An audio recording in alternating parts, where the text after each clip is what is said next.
Magandang araw po sa lahat.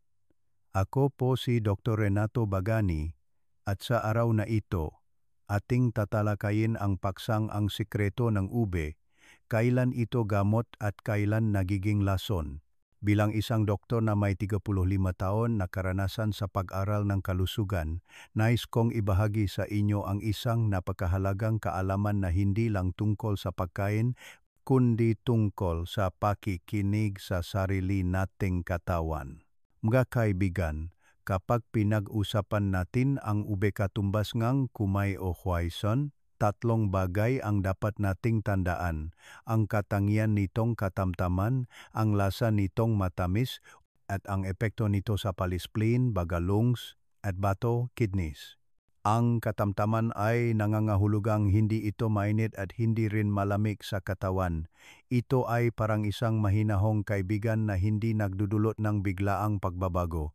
Ang matamis na lasa nito ay nagpapalusok sa ating pali na siyang sentro ng ating panunaw at pinagmumulan ng ating enerhiya.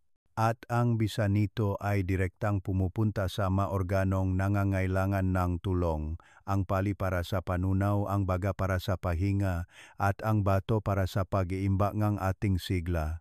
Kaya naman, ang ube ay masustansya ngunit banayad, at bagay sa halos lahat ng tao kung tama ang pagkonsumo.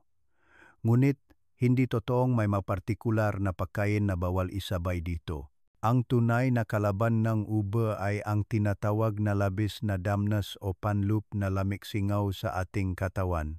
Ito yung pakiramdam na mabigat ang katawan, parang laging may suot na helmet, malaki ang tiyan, mamantika ang balat, at makapal at malakit ang dumi sa dila. Kapag barado na ang ating sistema, at ipapasok pa natin ang isang pagkaing medyo malakit tulad ng ube, para lang nating sinasarhan ang pinto para makulong ang kalaban. Pagkatapos kumain, makakaramdam ka ng pagod at kabusugan. Sa pagkakataong iyon, huwag mong isisi sa ube. Mali lang ang panahon ng iyong pagkain. Ang tunay na kalusugan ay hindi ang pagsasaulong listahan ng bawal na pagkain, kundi ang pag-unawa sa kung ano ang kailangan ng katawan mo ngayon. Pagising sa umaga, tingnan ang iyong dila. Kung ito'y maputlang pula at may manipis na puting dumi, ibig sabihin ay mayos ang iyong panunaw. Pwedeng kang kumain na stem na ube o nilugawang ube. Ngunit kung ang dila mo ay may makapal, malakit, at puti o dilaw na dumi, ipagpaliban mo muna ang ube at lahat ng malakit at masustansyang pagkain. Kumain muna ngang makakaing magaan para malis ang dampness.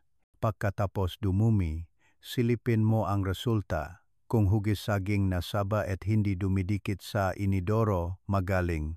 Kung ito'y malakit at mahirap ay flush, may dampness ka pa rin. Huwag munang kumain ng pampalakas. Kapag malinis na ang iyong sistema, diyan lalabas ang tunay na ganda ng epekto ube. Sa taong mahina ang pali, madaling mapagod, at kahit kumain ay hindi tumataba. Ang isang simpleng nilugawang ube na may bigas ay sapat na para palakasin ang iyong panunaw. Kung medyo bloated ka, dagdagan mong isang pirasong pinatuyong balat ng dalandan para umayos ang daloy ng enerhiya. Kung ayaw mo ng nakakaumay, isabay mo ang porya mushroom na tumutulong mag-alis ng sobrang tubig sa katawan. Isang pampalakas, isang pantanggal bara, ganyan dapat ang balanse. Tandaan, ang pagkain ay gamot kung marunong tayong makinig sa ating katawan. Sa mga kaibigan ko, kapag ang katawan ay may dampness, ang pagkain ay dapat maging maingat. Ang ube, kahit mabuti, ay maaring makasama kung isasabay sa mga maling pagkain. Una, iwasan ang mapakaing hilaw at malamig tulad ng yelo, ice cream, halo-halo, at mga prutas na galing sa ref. Ang ating panunaw ay parang isang kalan na may apoy. Kung bubuhusan mo ito ng malamig na tubig, mamamatay ang apoy, ganyan din ang nangyayari sa ating tiyan. Pangalawa, iwasan ang mga pagkaing mamantika at sobrang tamis tulad ng lechon, crispy pata, adobo na mamantika at mga cake. Ang mga ito ay parang sabon na bumabara sa ating mga tubo sa loob. Kung kakain ka nito tapos sasabayan mo pang ang ube, para kang nadada ng semento sa baradong kanal. Pangatlo, mag-ingat sa mga pagkaing malakit tulad ng suman, biko at iba pang kakanin. Ang mga ito ay mabigat na sa panunaw. Kapag pinagsama pa sa medyo malakit na ube, lalong mahihirapan ang iyong tiyan. Ang paraan ng pagluto ay mahalaga rin. Maraming restoran na ginagawang candied ube o ube fries. Ngunit ang asukal at mantika ay magkaibigan sa paglikhang dampness.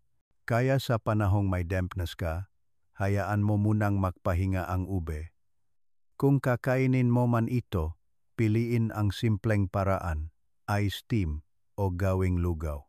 Ang pinakamahusay na paraan ay ang pinakasimple. Steam na ube. Hugasan, hiwain, at pasingawan hanggang lumambot. Pwede itong isawsaw sa kaunting pulot pukyutan o toyo.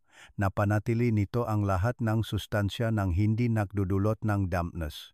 Nilugawang ube, para sa mga may sakit, matatanda, o bata. Ito ang pinakamainam. Lagaing kasamang bigas hanggang maging malapot. Nagpapainit itong tiyan at nagpapanumbalik ng lakas.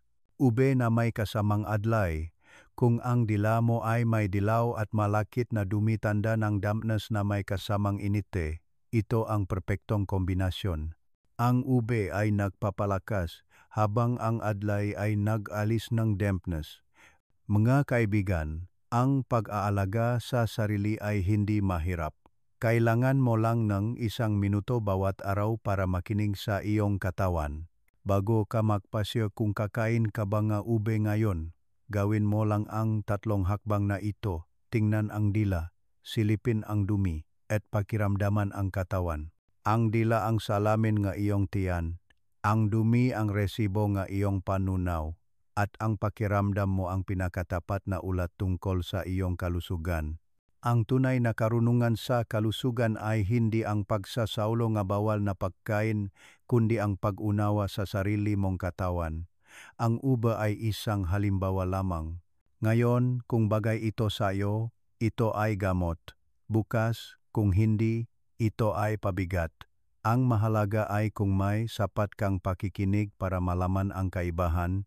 Kapag ang katawan mo ang iyong inuna at kumakain ka ng may kapayapaan, anumang pagkain ay magiging lunas. At bawat kainan ay nagiging isang paraan ng pagilom.